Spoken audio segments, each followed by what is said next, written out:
Outlet पर होगा आपके सारे फिजिक्स के इंस्टीट्यूट मैथ्स और उसका सफाया। बस अपने फोन से क्वेश्चन की फोटो खींचो, क्रॉप करो और तुरंत वीडियो सोल्यूशन पाओ। डाउनलोड कीजिए डाउटनेट ऐप अभी या फिर व्हाट्सएप कीजिए अपने डाउट्स 8 400 400 400 पर।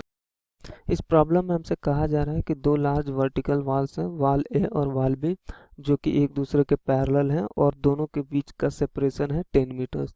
एक पार्टिकल है जो कि 10 ग्राम मास का है, उसको जो है एक इनिशियल वेलोसिटी 20 मीटर पर सेकंड से हॉरिजॉन्टल से 45 डिग्री एंगल पर फेंक दिया जाता है पॉइंट पी से।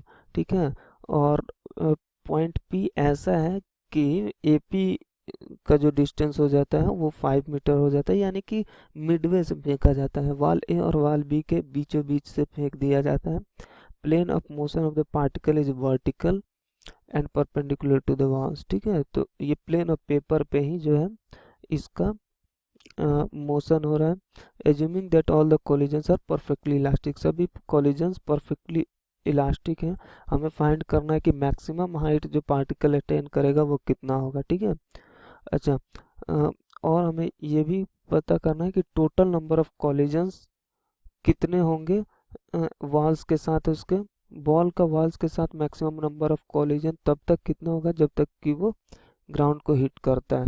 तो सबसे पहले तो हम अगर देखें तो इसमें जो है सारा प्रोसेस जो है वो अ, मतलब इसमें जो भी होगा, अगर हम इसको एक्स एक्सिस बोल दें, इसको वाई एक्सिस बोल दें, तो सारा कॉलिजन जो है वो एक्स एक्सिस के अलॉन्ग हो रहा है। क्यों? क्योंकि at the point of collision, ये पॉइंट ऑफ कॉलिजन है, इस पॉइंट ऑफ कॉलिजन पे दोनों सरफेस का कॉमन टेंजेंट ड्रॉ करें तो यही वर्टिकल लाइन हो जाएगा। इस कॉमन टेंजेंट पे एक परपेंडिकुलर लाइन ड्रॉ करें तो यही होता है लाइन ऑफ कॉलिजन। ठीक है। इस लाइन ऑफ कॉलिजन के अलोंग ही जो चेंज होना होता है वो होता है। तो ये एक्स एक्सिस के अलोंग है तो एक्स एक्सिस में ही जो चेंज होगा सो होगा। ठीक है। अच्छा, वाई एक्सिस में कोई चेंज नहीं होगा। वाई एक्सिस में अगर कोई चेंज नहीं होता है, इसका मतलब ये हुआ कि हमारा टाइम ऑफ फ्लाइट चेंज नहीं होगा, मैक्सिमम हाइट चेंज नहीं होगा। ठीक है। मैक्सिमम हाइट एंड जो टाइम ऑफ फ्लाइट होता है ये किस चीज़ पे डिपेंड करता है? ये वाई एक्सिस के वेलोसिटी पे डिपेंड करता है, क्योंकि हम जानते हैं कि टाइम ऑफ फ्लाइट होता है यू वाई बाई 2u/y/g होता है, और मैक्सिमम हाइट जो होता है वो कितना होता है? वो होता है u/y का स्क्वायर डिवाइडेड बाई 2g। तो ये दोनों u/y पे डिपेंड करते हैं, और क्योंकि y में कोई इफेक्ट ही नहीं आ रहा है तो टाइम ऑफ फ्लाइट भी चेंज नहीं होगा और मैक्सिमम हाइट भी चेंज नहीं होगा। तो सबसे पहले टाइम ऑफ फ्लाइट कितना हो जाएगा? 2u साइन थीटा, 2 इंटू हमें इनिशियल वेलोसिटी कितना दिया गया है? 20 इंटू साइन 45 डिग्री, तो 1/√2 हो जाएगा डिवाइडेड बाई जी। तो 10 ले लिया हमने इसको, तो यहाँ से टाइम आ जाएगा, यहाँ से ये, तो ये t इक्वल टू 2√2 सेकेंड्स आ जाएगा। ठीक है। t इक्वल टू 2√2 सेकेंड्स आ जाएगा। अच्छा, मैक्सिमम हाइट जो हमसे पूछा गया वो कितना आएगा? h equal to u square u/स्क्वायर, यानी u square sine square theta by 2g होता है। तो u तो 20 है इंटू साइन थीटा 1/√2 है। ठीक है, इसका whole square divided by 2g। ये मैक्सिमम हाइट होना है मीटर्स में। ठीक है। तो ये हो जाएगा 10√2, तो ये 200 हो जाएगा डिवाइडेड बाई 20 मीटर। तो हाइट जो है वो आ जाएगा 10 मीटर्स। ठीक है, ये हमारा हाइट आ गया। अब हम अगर इसके आगे की बात देखें, और हमसे क्या पूछा गया कि जब तक वो फॉल करता है, बॉल जो ग्राउंड पे आता है दोबारा लौट के, तब तक कितना कॉलिजन है।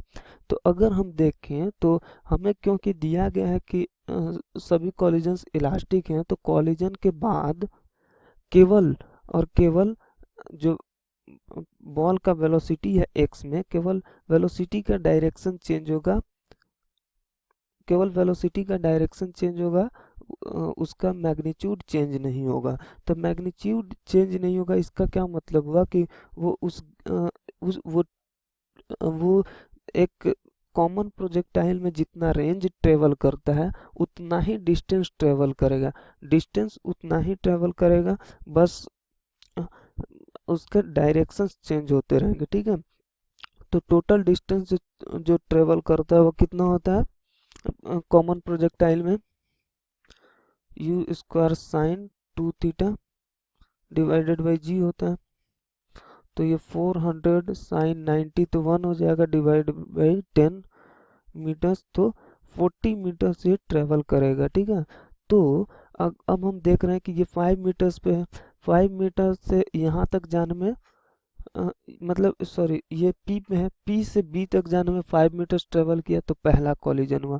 बी से ए तक जाने में जो है 10 मीटर ट्रेवल किया तो दूसरा कॉलिजन हुआ, यानी 15 मीटर में 2 कॉलिजन हो गया। फिर ये इस वॉल तक आएगा तो तीसरा होगा। 15 10 कितना हो गया,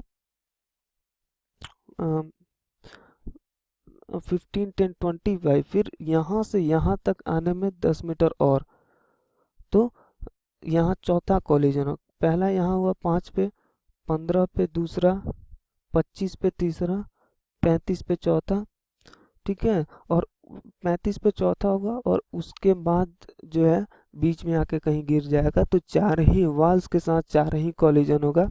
तो number of collision with walls कितना होगा,